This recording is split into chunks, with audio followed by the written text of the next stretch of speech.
Vuitton, Dior, Cartier, une rue à elle seule concentre l'essentiel des marques de luxe. Nous sommes à la rue du Rhône à Genève.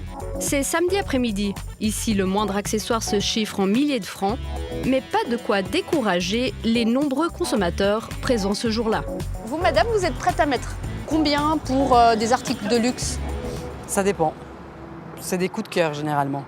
Ça peut varier pour un sac de 3000, pour une ceinture 600, 700, je sais pas, ça dépend. Ça représente quoi pour vous, le luxe? Certains disent que c'est la réussite, mais pas forcément, non, c'est qu'on aime les belles choses. Des belles choses qui ne sont plus réservées à une clientèle âgée. Aujourd'hui, la cible prioritaire des géants du luxe, ce sont eux, les jeunes. Ça serait quoi ton rêve? C'est un glace Dior. Vous avez déjà acheté des produits de luxe? Oui, de temps en temps. On se fait un petit plaisir. C'est important, ouais. Comme quoi, par exemple? Des sacs, baskets, des sacs. des robes. J'aime beaucoup rentrer dans les boutiques et vivre ça. Ouais, j'aime le luxe. Je dirais que le luxe, c'est une certaine idée de l'élégance et une façon de montrer que ça se passe bien pour nous personnellement. C'est presque comme un investissement, c'est un bel objet de valeur et qui va rester dans le temps. Selon une étude récente, les jeunes achètent désormais leurs premiers articles de luxe en moyenne à 15 ans, au lieu de 18 auparavant. L'influence des réseaux sociaux joue un rôle considérable, et ça, les marques l'ont bien compris. Direction Lausanne, quartier du Flon. Malvin et son photographe Maël sont en plein repérage pour leur shooting vidéo. Et du coup, tu sais déjà un peu les poses que tu veux faire sur les escaliers ou Ça va être très simple, ça va être des poses assises et puis une debout. Sous vos doigts de 22 ans est une véritable star sur les réseaux sociaux. Il compte 5 millions d'abonnés sur TikTok. Il s'est fait connaître durant la pandémie grâce à ses vidéos. Everyone is capable of great. Aujourd'hui, il travaille pour des grandes maisons. Your own boss. tes pieds, oui, mais pas toi. Ce jour-là au programme, la production d'une vidéo de 15 secondes pour un parfum d'une grande marque italienne. On a de la peine à trouver un lieu en fait esthétique qui va aussi un peu avec, on va dire, l'image de la marque d'Armani et puis ce qui a été demandé dans le brief. Donc, dans le brief, ça a été demandé en milieu urbain. Alors franchement, c'est un honneur. C'est pas tout le monde qui a l'occasion de promouvoir en fait Armani. C'est une marque que la plupart connaissent et puis moi que je connais depuis très longtemps, que j'apprécie aussi. Leurs parfums, ils sont super bons d'ailleurs. Mais on va dire que c'est un honneur vraiment.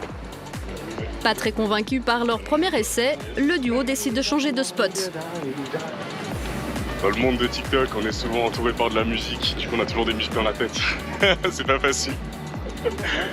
Toujours à chanter, toujours à danser. Merci. Bonne journée les gars. Les abonnés de ce TikToker se trouvent en Suisse, mais surtout à l'étranger.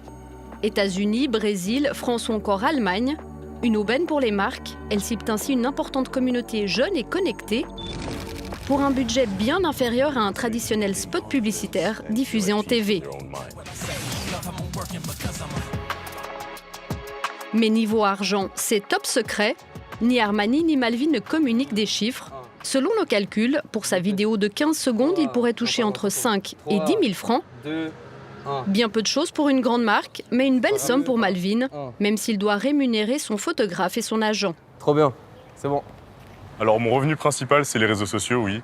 Et ça me permet de vivre normalement, vivre bien, de pouvoir un petit peu voyager de temps à autre. Et c'est plutôt une belle vie.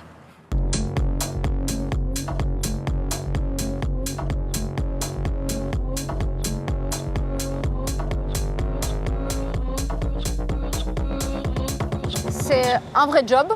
C'est un vrai job, ouais. Ça, à 100%. À 100% parce qu'il y a beaucoup de production derrière. Ça prend du temps, ça prend de l'énergie mentale. Et après, il y a ce stress aussi qui vient à cause de cette inconstance de revenus, justement. Et c'est plein de choses qu'il faut gérer. Aujourd'hui, une présence sur le digital est presque incontournable pour les géants du luxe. Mais encore faut-il comprendre certains codes. Selon cette experte en marketing, fidéliser les moins de 25 ans est un vrai défi. Si on prend la tranche génération Z et maintenant les plus jeunes, c'est des zappeurs. Donc comment les empêcher de zapper, d'aller sur une autre marque et finalement être tout sauf un client fidèle sur le long terme. Grâce au digital, on peut les intégrer finalement ou leur donner l'impression qu'on les intègre dans le processus créatif, on leur demande leur avis. Donc si on leur demande leur avis et qu'ils sont attachés déjà à une marque, ils ont un peu l'impression de faire partie de cette marque et donc à terme d'être beaucoup plus fidèles.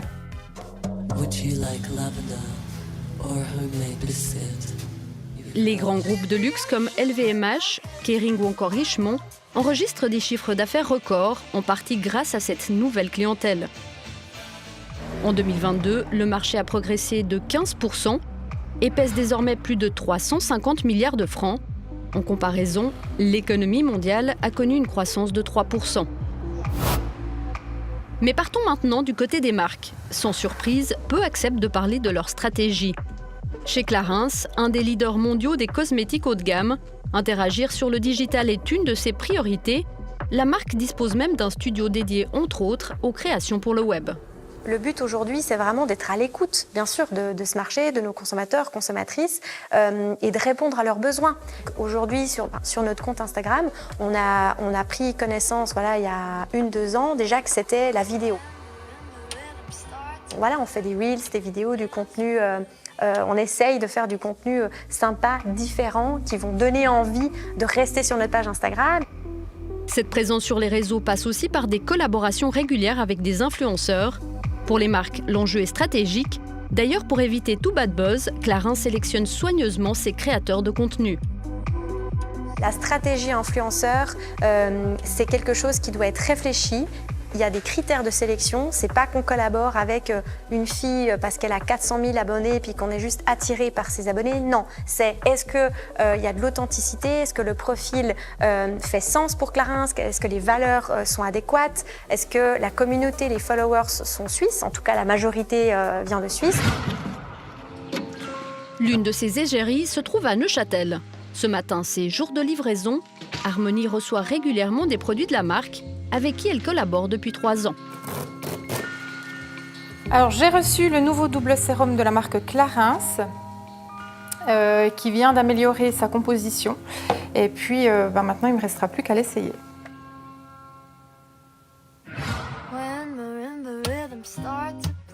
Harmonie est une experte des réseaux sociaux. Elle publie du contenu depuis presque 10 ans, en plus d'un job de community manager à 50%. Pour la production, elle peut compter sur l'aide de son mari François. Ce jour-là, il tourne une vidéo pour un nouveau fer à boucler.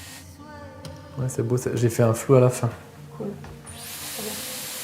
Pour chaque poste, la Neuchâteloise touche entre 500 et 1500 francs en fonction des exigences des marques. Nickel. Merci. Trop bien. Ce que tu voulais ? Parfait. Donc maintenant, je vais vite poster Casa. Harmonie se dit très marquée par l'impact des maisons de luxe chez les jeunes aujourd'hui, à commencer chez sa fille. Ma fille qui me voit porter des affaires de luxe, elle a déjà quelques marques de prédilection à 11 ans. Je trouve que c'est très tôt et je suis assez surprise quand elle connaît des marques mieux que moi. Et puis c'est vrai que typiquement, elle aime maintenant, elle a envie de porter un sac et donc on lui a offert pour son Noël un sac Longchamp. Donc on va quand même on va quand même lui offrir des choses plutôt de qualité qu'elle va pouvoir garder. Mais je pense, oui, qu'elle sera forcément influencée par mes envies, mes achats, mes goûts. Enfin, ça me semble assez logique. La croissance du marché du luxe n'est pas prête de s'arrêter, selon les experts du secteur. Reste la question du poids économique que représentent les articles de luxe pour le budget des jeunes et de leurs familles.